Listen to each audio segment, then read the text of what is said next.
Selamun Aleyküm. Saygılı teleseyirciler. Efirde 3 filcan kahve. Bugünkü soframızda bizim sohbetimiz siyasi meseleler hakkında alып barılacak. Siyaset her adamın yaşayışına dokunuyor. Eskiden bir laf var. Sen siyasetten uğraşmasan, siyaset senden uğraşır diye. Onun için siyaset meseleleri pek ağır, güçlü tesir ediyor bizim halkımıza. Bizim bütün geçen kureş yıllarımız siyaset üstündeydi. Onun üstünde türlü yollar, usullar işletildi. Belki hangi tarafları doğru da olmamıştır. Ama ona bakmadan hepsini koşsak bir çuvalın içine, o çuval siyaset çuvalı.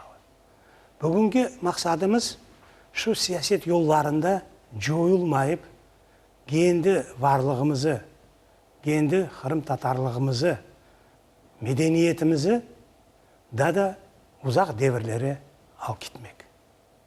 Yaşlarımızın içimizdeki bugünkü günü pek yaxşı günler.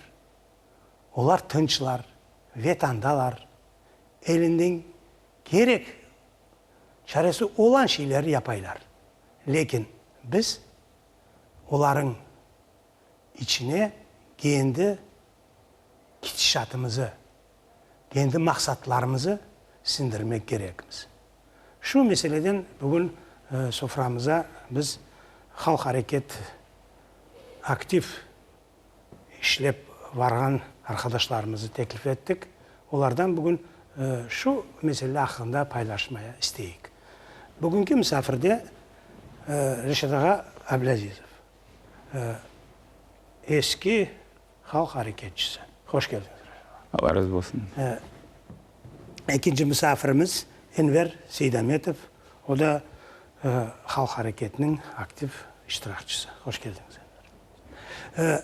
Bağışlarsınız, lakin siyaset meselesi pek bize ağır olduğu için biz söz baylığımız yetmesi, biz fikrimizi doğru anlatmak, doğru yetkizmek için, işlemek için biz sohbetimizi Rus dilinde alıp varacağız.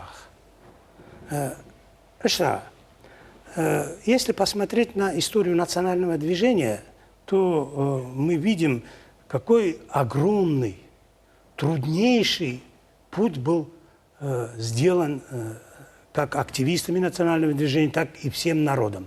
Вот сегодня очень много вопросов встает, а кто такой участник национального движения? Кого можно назвать участником национального движения? Есть ли какая-то система определения, или это, так сказать, свойственно просто по умолчанию какому-то мы договорились? Как вы думаете, как это определить? Selam aleyküm, saygılı teleseyirciler. Bu sualga men cevabını şuna bererdim. Endi Şevket Bey seslendirdi, biz Rus dilinde bu mevzunu alıp baracakmız. Onun için я считаю, что национальное движение зародилось еще с момента, как люди были погружены в вагоны. Это мой покойный тесть, еще когда их выслали в Марийское ССР, они, несколько человек, написали письмо Калинину, то есть с обращением о том, что прибывших сюда находятся в нечеловеческих условиях, и обратились с этим письмом. То есть это, я считаю, что зарождение национального движения началось буквально с этого момента. И в пути, и на местах высылки, и никто не подавал заявление вступить в национальное движение, никто не считал себя никаких партийных билетов, никаких документов о том, что он участник национального движения. Национальное движение участник просто по зову сердца являлся те, кого беспокоила судьба народа, его состояние, его положение в советском обществе. Все, кто хоть каплю приложил к этому процессу возвращения хоть мизерный труд, он считал уже себя участником национального движения. То есть никаких заявлений, никаких документов не выдавалось. Каждый по мере своей возможности. Ну и тогда что нужно характерно отметить? Да, вот это старшее поколение, участники Великой Отечественной войны, старшее поколение, которые именно для них это была боль. Более молодые, они как-то более легко это воспринимали, их это не особо как бы волновало, но... У них, может быть, не было страха. У них страха не было, раз, и второе, они не чувствовали еще пока вот той ностальгии, тех чувств, которые были у старшего поколения. Ведь, по сути дела, оказались, ну, мы тогда дети еще, мы тоже чувствовали это, когда нас называли предателями. Я в 7 месяцев оказался предателем в вагоне этого эшелона.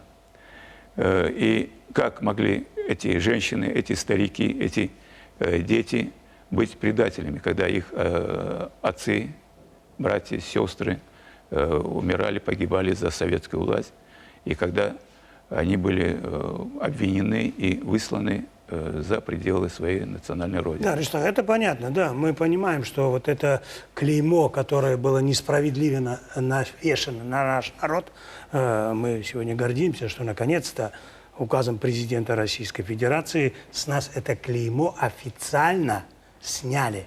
Конечно, восстановительный процесс, он еще долго будет идти. Вот хотелось бы вспомнить тех, кто начинал национальное движение. Вот сегодня очень много всякой литературы.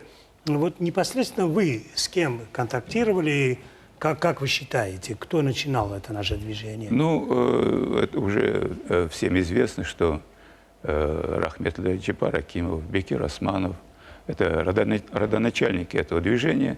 Они, по сути дела, на официальную основу подняли. То есть было объявлено то, что вот я ранее сказал, оно было спонтанно.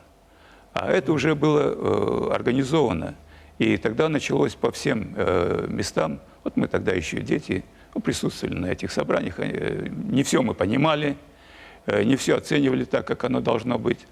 Но со временем это уже мы стали осязать, понимать, ощущать. И необходимость о том, что в этом процессе надо принимать участие и развивать этот процесс. Наиболее видные крымские татары – это да. Участники войны. Войны, ветераны. Советского Союза. Все они подключались вот к этому делу. И это были родоначальники движения, основоположники. Те законодатели, которые, по сути дела, задали тон национальному движению. Сау Энвер Бей, вот вы непосредственно каким образом столкнулись с национальным движением? Или как пришли? Как... Национальное движение? Да, вот как у вас получилось? Вот сейчас Ришат рассказывает, а я сижу, вспоминаю вот то, что думал. Да, сейчас, да, вот. да. Как я вот действительно... Ну, я был маленький, 13 лет, вот так, 14 лет, я тоже очень рано начал работать. Я на заводе начал работать, мальчиком пришел, потому что отец у меня в 65 году скончался, и мать осталась с 6 детьми. И мне надо было помогать матери, потому что там дети маленькие, самому старшему 13 лет, самому маленькому там 2 годика. В тяжелом положении мы жили вообще. Вообще-то я хочу сказать спасибо национальному движению в то время, которые нас, помогали финансово в нашей семье. То есть народ вас не забывал? Нет, это национальное движение, НДКТ. Участники национального движения. Это мы жили на Панельном. Вообще это Панельный, это такой... Ташкенте. Ташкенте, да, большой Ташкент, где 2,5 миллиона населения жило. Это Панельный такой участок, небольшой дома, строительный комбинат, одни рабочие жили в основном. Рабочий поселок такой, да, в городе. И самый был активный в Ташкенте Панельный. Это можно ему про него и книгу писать, это Панельный, потому что там такие люди были, такие деятели. Ребята такие все активные все. Ну вот я слышу там, допустим, топлашу, собрание где-то. Я чапам, бегу туда, короче. Ну, мне туда как-то неудобно, не приглашенный задержан. Я сижу за дверями, слушаюсь. Потом тихо-тихо меня заметили ребята. Ну и привлекли тоже к национальному движению. Чтобы быть вообще, я себе так считал, я очень люблю свой народ. Я горжусь, что я крымский татарин. Без этого нельзя. Не любить свой народ, не любить свою родину, допустим. Тяжело это. Это нелегко это быть, допустим. Я, допустим, ну вот Речтага много знает тоже, слышал. Я день и ночь бегал. Я подписи собирал. Я по всем Ташкенту ездил. Днем работал. Вечером, даже в вечернюю школу я ходил. Ну, много я спортом занимался. Я был вообще повязан. Днем работал, как малолетка, допустим, до часу дня, потом после часа я до 3 ездил на тренировки, а после тренировки, в общем, с 5 до 7 вечерняя школа. Но все равно вот эти такие дни, допустим, суббота, воскресенье, я занимался, подписи собирал. И по всему Ташкенту ездил. Понятно. Ну, вот Понятно, меня да? привлекли Ага. любовь к родине. Понятно. Любовь к родине. Вот смотрите, значит, мы сейчас видим, что национальное движение, оно возникло чисто спонтанно, да, никто его не организовывал. Это желание, как вы сказали, вот даже первых, тех, кто был в поезде, уже начали писать обращения. Маленькие ребята, подростки участвовали в собраниях вместе со взрослыми. То есть формировалась вся структура, которую потом наши выдающиеся деятели смогли организовать в целое мощное политическое направление, которое потом получило название «Национальное движение крымских татар». Мы все прекрасно знаем, что он основывался на некоторых принципах, да, на каких-то положениях. Ведь нельзя просто собрать людей и, не говоря ничто, вести куда-то. Естественно, должны были быть сформулированы четкие положения. Вот какие положения смогли сформулировать в то время? Ну, в первую очередь, вот эта вот мудрость тех людей, они еще, находясь на высылке, находясь в бесправном положении и состоянии, они, мозговой центр сработал так, что именно необходимо поставить кардинально вот эти вопросы о возвращении народа на историческую родину. Ведь обратите внимание, вот в 1965 году, когда был принят наказ народа, это основополагающий документ и того времени, и он остается в силе и по сей день, так как все пункты наказа народа не выполнены. Я коротко об этом наказе скажу. Значит, восстановление государственной целостности народа – это пункт 1. Возвращение всего имущества, награбленного, отобранного в связи с выселением, и возмещение всех ущербов, восстановление государственности. Вот эти основные пункты были, организовано возвращение стояло. И вот хочу сказать, что тогда народ, люди, которые составляли этот основополагающий документ, они, еще не находясь даже здесь, они этот вопрос поднимали. Мы сегодня, находясь, уже вернувшись в Крым, основная масса народа вернулась, мы и то говорим, что этот документ, он не актуален. Он актуален и сегодня, и завтра, до тех пор, пока все пункты этого наказа не будут выполнены, реализованы. То есть основополагающий документ, который сформулировало национальное движение на эпохе где-то 60-х годов, 65-й год был принят. Это наказ народа, в котором были пункты, которые вы перечислили. Основополагающие. Которые явились своего рода идеологической базой борьбы, да? В советской системе, в той эпохе. В системе большевиков и коммунистической идеологии. Время, как река, она не стоит, она течет. То есть в ту реку, в которую вошли в 1965 году, сегодня войти, наверное, уже просто не удастся. Слишком много времени ушло и много изменилось. Вот в связи с этим мы на второй части я бы хотел поговорить по анализу тех пунктов, которые у нас есть. Но сейчас мы не будем останавливаться. Просто давайте вспомним этапы правового восстановления. Вот помните, первый указ, который вышел и касался непосредственно крымских татар, это был указ 1956 года. К сожалению, этот указ нам, как народу, не разрешил возвращение. Никаких прав не давал. Да, он только снял с нас спецзоны. То есть мы перестали быть в заключении, если сказать жестко. Кроме Крыма могли проживать везде, кроме Крыма. Нет, в 1956 году этого еще не было. Почему? Вот как раз... Это в 1967 уже было. Не-не-не. В 1956 году как раз было, что ранее проживавшие, то есть вместе со всеми репрессированными народами, по сути дела, были крымские татары, с которых снимался комендантский режим, и они могли проживать на всей территории Союза, кроме Крыма. А уже в 1967 году тогда разрешалось уже жить везде. Ну, естественно, мы знаем, что был тогда этот указ принят, но подзаконные акты, они были распространены. Естественно, когда весь народ ринулся, ну, не весь, а часть народа ринулась в Крым, они встретили то, что им было уже заранее предначертано.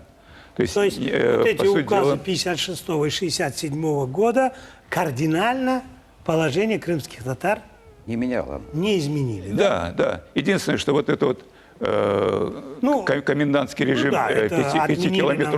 пятикилометровый отмечаться у комендатуры. То есть это отменили. Ну и выдали паспорта. Там на полгода, по-моему, было, на год выдавали паспорта.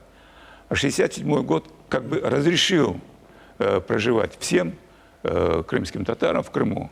Ну, на самом деле это... Согласно паспортному режиму. Да, согласно паспортному режиму. А как это паспортный режим? Мы прекрасно знаем. Так, ну, чтобы продолжить беседу, чтобы настроение у нас было получше, я приглашаю выпить Брефильджан Хавебюрнс.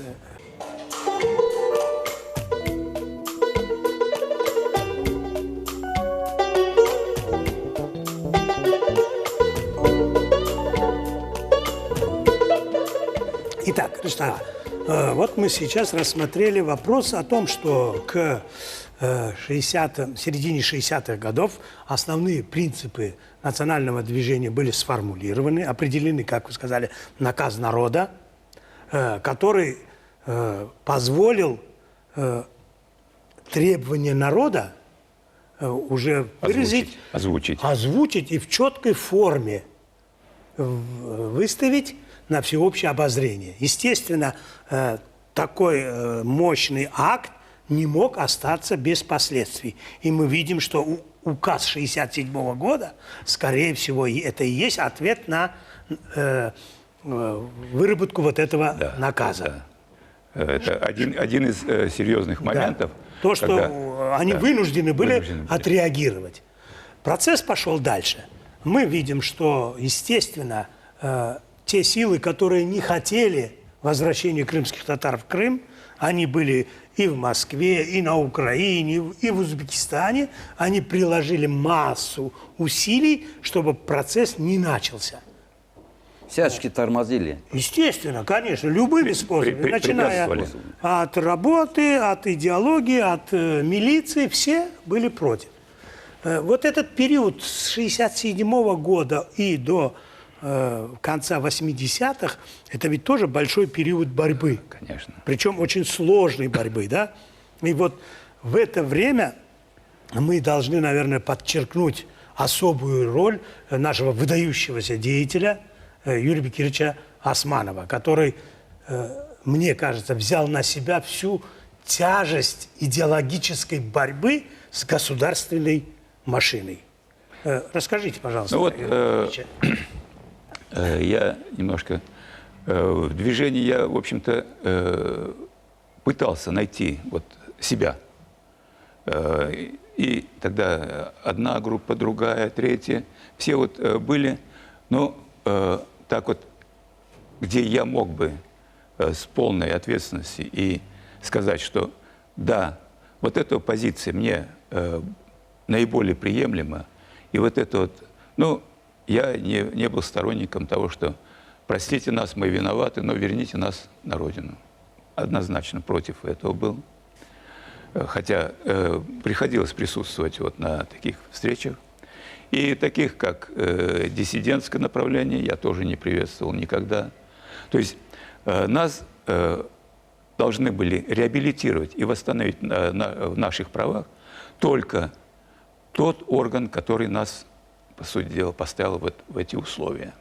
То есть только на уровне советской власти и, ну, тогда Компартия была, должны были разрешить этот вопрос. Поэтому... Вот я извиняюсь, я перебью вас. Вот вы сказали диссидентское направление, да? Скажите, вот в то время реально было вот в таком направлении решить этот вопрос? Если бы все группы, например, пошли бы вот по диссидентскому этому, насколько это было политически правильно бы? Или это было бы, или это безумие просто? Это, безусловно, нас толкали на этот путь. Безусловно, толкали. То есть создать вот эту ситуацию. И, естественно, в то время никакое внешнее государство не могло повлиять на ход событий, которые были в Советском Союзе. И спецорганы направляли и на то направление, и на другое направление. Но мы должны были выбрать оптимальное. И вот для меня уже, когда у меня вот это вот направление национального движения, ДКТ, и особенно, когда появился документ «Заявление-запрос», это был 1982 год в связи с 60-летием образования СССР, это был, ну, как сказать, типа законодательного документа, когда вопрос поставился ребром о том, что как решить и куда должен идти народ и в каком направлении. Ведь, по сути дела, нам предлагали очень аферистический путь решения нашего вопроса. Создать культурно-национальную автономию в Мубареке.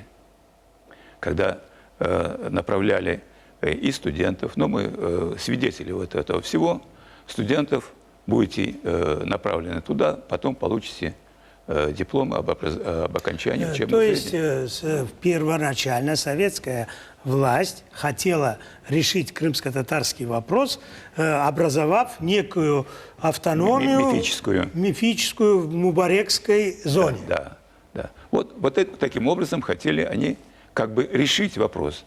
Но опять у нас руководящий документ, это наказ народа был, где четко было сказано, что восстановление в границах Крымской ССР 21, 44, 45 годов.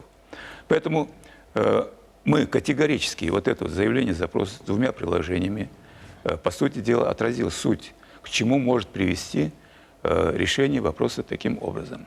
Ну, естественно, этот документ очень многим не понравился. За этот документ многие пострадали и в лагерях, и в тюрьмах, и уже потом я вернусь к Юрию Бекировичу Османову. И он, Нурфет Мурахас, в Ленинабаде Курбединов Зеври, Ильяс, Исмаил Белялов. Вот.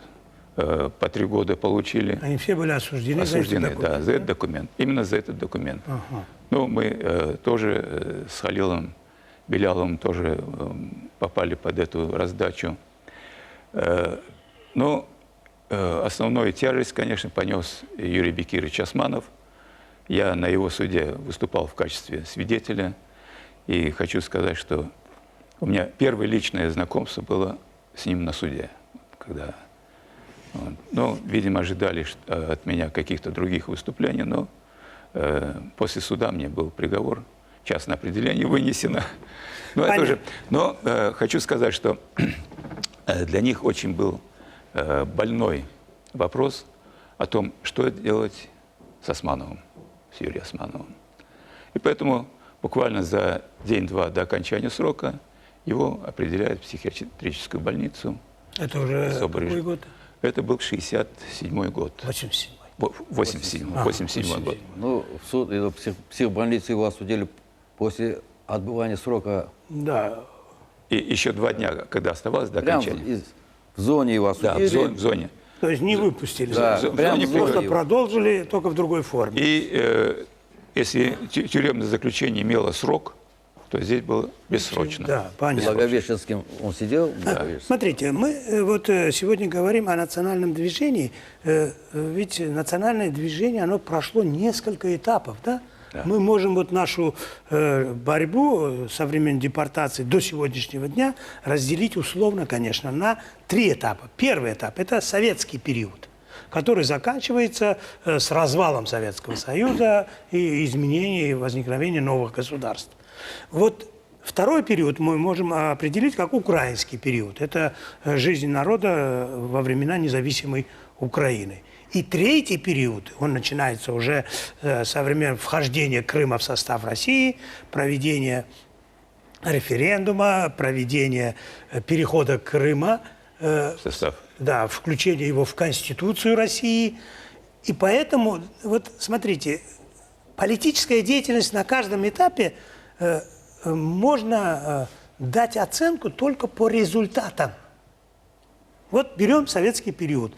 Разные формы борьбы. Мы сейчас не детализируем, мы берем общую борьбу. Чем она закончилась?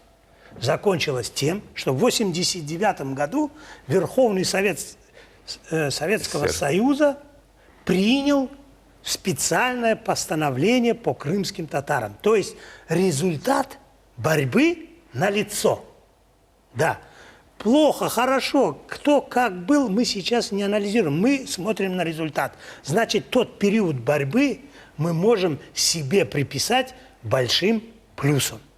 И все активисты, которые в то время занимались этим батлом, мы сегодня, наверное, должны поблагодарить их всех за тот огромный труд, который они принесли в борьбу, и результатом этого было вот это постановление. Теперь возьмем второй этап, украинский период.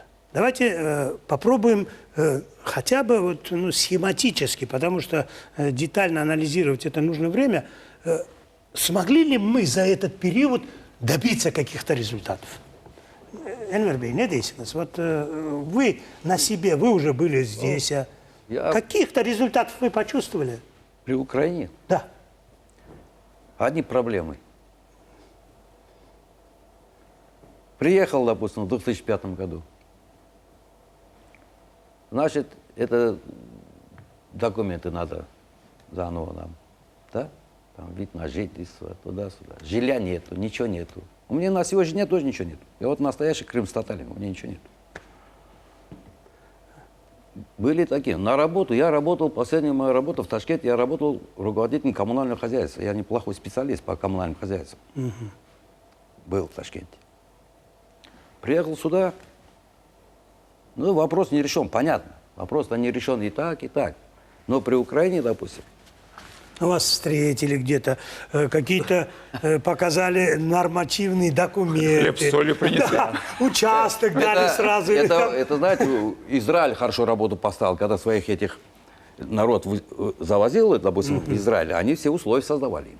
Это и молодцы. И они. немцы тоже. И евреи молодцы, Израиль. Вот Я лично помогал семье это Израиля, евреев, там, друзьям своим, помогал в Узбекистан, допустим, там проблемы у них какие-то были, я решал. Энвер Бей, я перебью вас. Смотрите, когда Израиль организовал переселение евреев в те края, которые сегодня мы называем Израилем, ведь там ведь тоже была очень серьезная проблема, да, Очень переселения. очень большое. Но они почему-то сумели четко организовать этот процесс.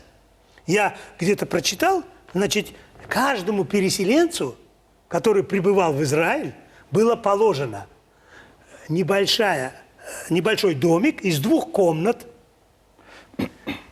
терраска спереди и 2 ступеньки. Представляете, вот насколько четко, 2 ступеньки, не 3. Если до земли не достает, не имеет значения. 2 ступеньки. Все. Вот ты получал свою долю, Это все, что мы можем сегодня тебе дать. А остальное, все, что ты хочешь, ты должен заработать сам. Ступеньки достраивай. Но У нас, к сожалению, что произошло? у нас что произошло? Потому что Израиль, он свой народ возвращал. А мы возвращаемся сами на свою родину. Без государственной, сейчас подождите. нет государственной этой программы, нету. Так, государственная программа Нету. не сработала. Да, не сработал, нету его. Так. Мы, каждый крымский татарин, за Дальше. свой счет вернулся на родину. За свой счет. Смотрите, мы знаем, что на первом этапе выделялись достаточно большие суммы. Ну, 200 миллионов, да? 250. Там очень 200, серьезные да. суммы 250 были. миллионов. Да. Это в советский кто период. Эту программу-то большие зарубили. деньги. Большие Потом, Зарубили эту хорошо, программу. украинский период, какие-то деньги поступали со всех концов. Но сегодня можно, например, определить справедливость возвращения и справедливость распределения, просто сравнив дома тех, кто, так сказать, возглавлял все это, и тех, вот как вы сегодня, мучается по всем углам. Какой вывод отсюда мы можем сделать? Вот хочу сказать, чуть в советский период вернуться. Вот когда Верховный Совет СССР принял выводы предложения, декларацию, тогда вопрос стоял о том, что восстановить во всех правах. По сути дела, выводы предложений были подготовлены национальным движением крымских татар, НДКТ. И только на основании наказа народа. По сути дела, там были отражены все пункты наказа народа. Вопрос был политически решен. И мы, вдохновившись этим, считаем, что этот вопрос был решен. И в 1989 году проводим встречу мозгового центра в Чкаловской, Ленинабадской области, где присутствовало порядка 300 с лишним человек со всей Средней Азии. Это и ученые, это и научные работники, это и строители, это и медики, и педагоги, и прочее. То есть мы уже готовили кадры для того, чтобы в Крыму восстановить государственность на самом высоком уровне. И когда версталась комиссия по возвращению, я в том числе был при обсуждении у Таразевича в Комитете по национальной политике, когда мы создавали эту комиссию, мы предлагали туда специалистов. Создавалась комиссия по возвращению крымско-татарского народа. И вот тогда в Ленинабаде, в Чкаловской Ленинабадской области, была проведена вот эта встреча специалистов, ученых, видных наших крымских татарских, всех направлений. И мы на заседании у Таразевича предложили в состав этой комиссии включить именно специалистов, те, которые могли работать и восстанавливать экономику во всех направлениях. Мы со своей стороны предложили тогда Апазова Рахметля, Ризу Асановича, ферганский педагог. Но Меджлис предложил своих. Ну, тогда еще Меджлиса не было. ОКНД, да.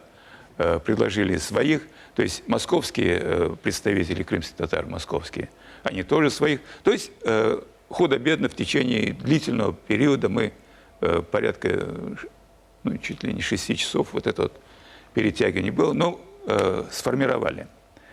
И вот это, по сути дела, было решено на встрече в Чкаловске. Вот исторические фотографии. У меня сохранились некоторые фотографии. Вот мы можем показать, да, где у нас есть фотографии того исторических дней. Это наша история. Вот тут наши активисты. Но мы должны сказать, что, к сожалению, те выработки, которые были подготовлены этим совещанием, они почти не использовались в Крыму. Они были аннулированы.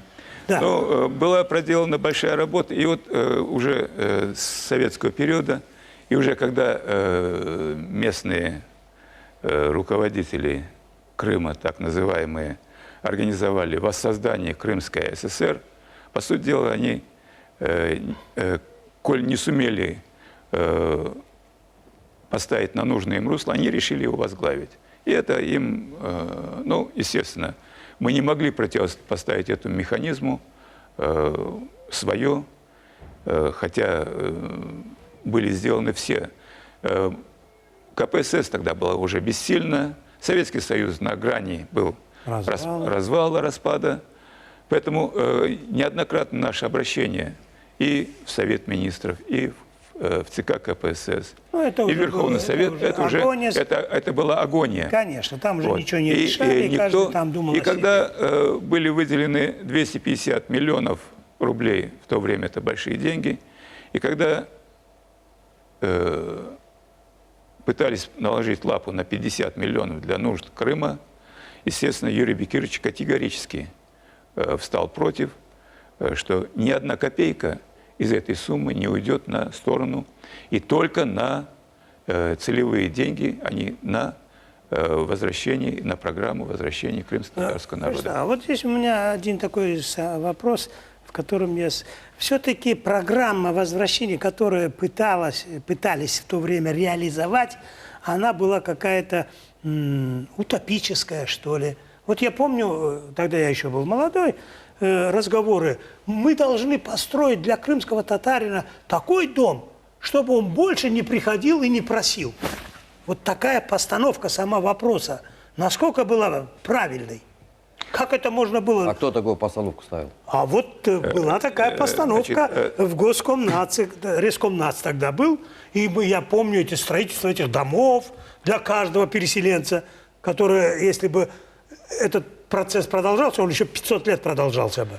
Ну, я хочу сказать, что я непосредственно принимал участие в разработке постановления Совета Министров о возвращении крымского татарина на историческую родину, где, по сути дела, было отражено все, касающееся возвращения каждого крымского татарина. Это и организованно возвращающиеся, это и самостоятельно возвращающиеся. Индивидуальное. Да, индивидуальное возвращение. То есть это не утопия, это была реальность.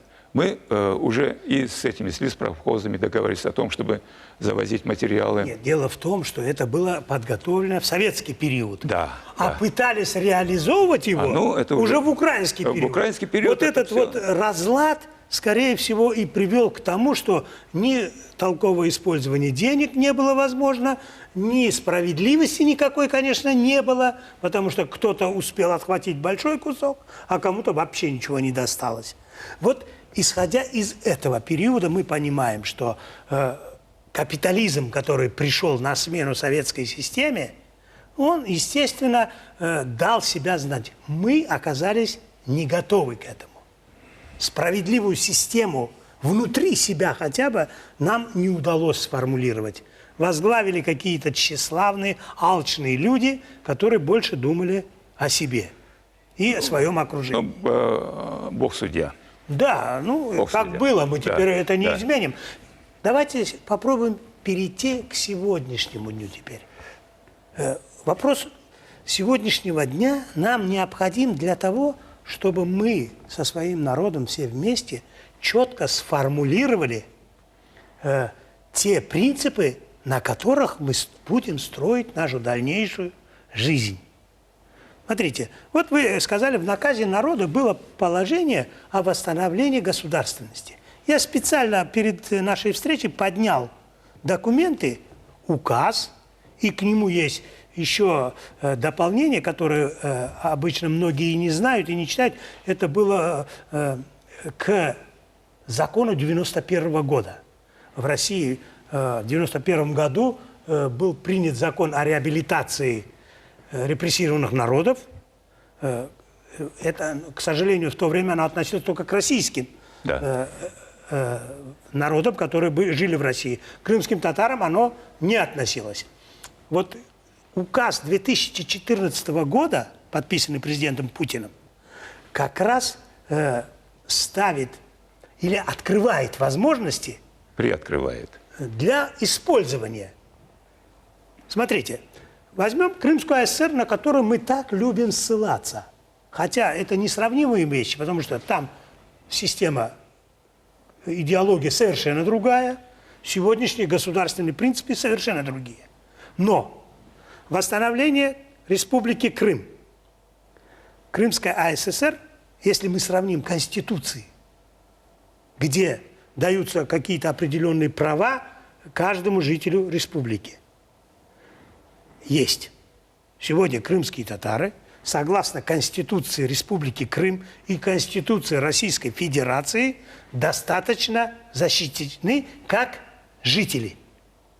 О, вот это существенно. Так, существенное замечание. Но теперь у нас есть положение, где крымско-татарский язык объявляется государственным, точно так же, как в Конституции Крымской АССР. То есть это положение тоже закрыто. Мы не можем сказать, а вот там было, а здесь нет. Дальше идем. Теперь мы говорили в наказе о восстановлении всего, да? Естественно, это чисто, конечно, у нас условное, да? Вот как вы понимаете, восстановление всего? Ну, во-первых, хотелось бы сказать, что если в наказе восстановления Крымской ССР 21 года, то это имеется в виду государственность, существовавшая на тот период. Да, тогда было политическое разделение. Лекалы были другие. Сравнить автономные невозможно. Республики, союзные республики. Конечно, это совершенно другой Сейчас период. в составе Российской Федерации есть республики. То есть вопрос республики, он, в принципе, может быть, вернее, мы не хотим, что вот сейчас давайте Крымская ССР восстанавливать. Это невозможно. Потому что только большевизм восстановить надо. В Российской Федерации существуют республики. Мы ничего против не имеем против Республики Крым. Во всех республиках Российской Федерации наполнение идет госструктур. Так. Вот. Значит, вопрос первый, кадровый вопрос. Кадровый вопрос. То есть, так, все, понятно. Да. Дальше. Вот. Теперь вопрос о языке. Мы говорим о языке. Так, второй вопрос языковой проблемы. Да, я полностью согласен с высказыванием президента, когда он сказал, добивайтесь. Правильно. Вот, добивайтесь. И мы в этом плане, вот со своей стороны, как, Шевкетбей, знаете, что национальное движение, какую эволюцию прошло. Конечно. За вот этот период. Сегодня мы, как крымские татары, которые 70 лет боролись за восстановление своих прав. Процесс начался, да? Мы, вот только что мы видели, что, как вы говорили, двери мы открыли. И нам сказали, если вас что-то не устроит, или вы в чем-то видите другой подход, давайте предложение, будем работать совместно. Да. Мы готовы сегодня озвучивать любую позицию, реально улучшающую наши возможности и нашу жизнь. Смотрите, ведь те объекты, которые сегодня, вот мы все время говорим об объектах, да, которые начинают соборные мечети, это же наши с вами восстановление прав. У нас республика чем прославилась? Даже несмотря на все вот эти тяжелые вопросы блокады, у нас сохранился мир. Вот это было величайшим достижением каждого крымчанина, и крымских татар в том числе. Это ведь я слышал вот высказывание, да, блокада, она в какой-то степени, может быть, сплотила, в какой-то степени цель, поставленная блокадой, она не была осуществлена, слава Богу. И то, что пытались здесь провести в 2014 году, оно, по сути дела, было сорвано, и Аллах шукр, у нас не пролилось здесь крови. Вот мы сегодня живем с вами в мире. Да, но Советский Союз все время жил, лишь бы не было войны. Но мы должны говорить о том, что мы должны жить в обществе, где вот читаешь интернет, ведь, извини меня, там такое пишут, что нет, демократия. Нет, хорошо. А где вот за эту демократию могли вот так вот вытащить? И, вы говорите, что мы должны делать? Да. Что мы должны делать? Мы сегодня, как вы думаете? Ну, первым долгом надо выйти с таким предложением, чтобы оставшийся народ на чужбине организованно, культурно, как положено, вернули на родину. Первое. Понятно. Потом создать им рабочие места. Потому что сейчас у нас много специалистов, сегодня помидоры продают. Создать рабочие места. Экономическое развитие Крыма – это большая проблема. Следующий пункт. Мы сегодня прекрасно работает программа обустройства крымских татар. Сегодня выделяются огромные деньги, которые надо осваивать. И в социально-экономическом плане, и в культурном плане мы этого отрицать не можем. У нас работает это все. Значит, какие недостаточные моменты мы это должны с вами вот на наших всех совещаниях находить и говорить. Вот эту проблему надо решать. Давайте думать, как решить. Если вы обратили внимание, 18 мая, когда мы вышли в Сирень, у нас были плакаты, были фотографии. Значит, это начало мы хотим забить бессмертный репрессированный эшелон. То есть это по образу и подобию бессмертного полка. Да. Ну, то есть это вопрос в том, если это поддержит народ, значит, я хочу сказать, что мы этот вопрос хотим распространить. Пожалуйста. Буквально вчера по телевидению был вопрос о том, что репрессированных в Советском Союзе было порядка 6,5 миллионов. Ну, я сомневаюсь, так оно или нет.